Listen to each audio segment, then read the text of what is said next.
I'm Christine Frizzau on Capitol Hill, where mayors from some so-called sanctuary cities were grilled about their city's policies toward undocumented immigrants. While GOP lawmakers argue it makes their communities less safe, the mayors say they do the opposite.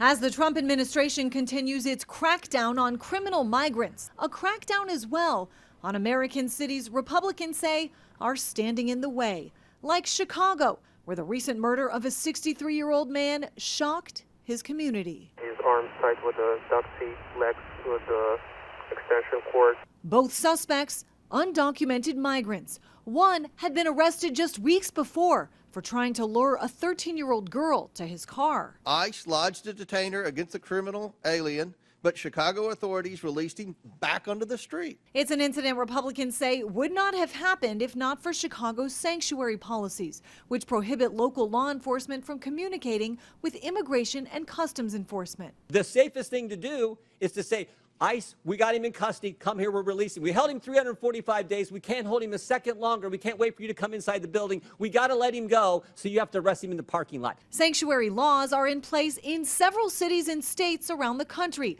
which became top locations for buses filled with migrants to be brought. Do you solemnly swear? The mayors of the four largest ones, Boston, Chicago, Denver, and New York, defending their city's laws that require them to care for the migrants. The question Denver faced was, what will you do with a mom and two kids dropped on the streets of our city with no warm clothes, no food, and no place to stay?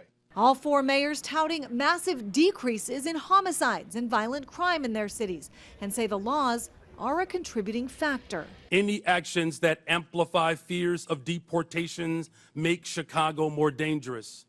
Those fears cause witnesses and victims to avoid cooperating with police. Both GOP lawmakers and President Trump have already threatened to withhold federal funding from sanctuary cities, and the Justice Department says it plans to do so. But the cities could be far more hurt if the Transportation Department follows through on a similar threat, which would withhold funding from roads, bridges, airports, and public transit systems. On Capitol Hill, I'm Christine Frizzau.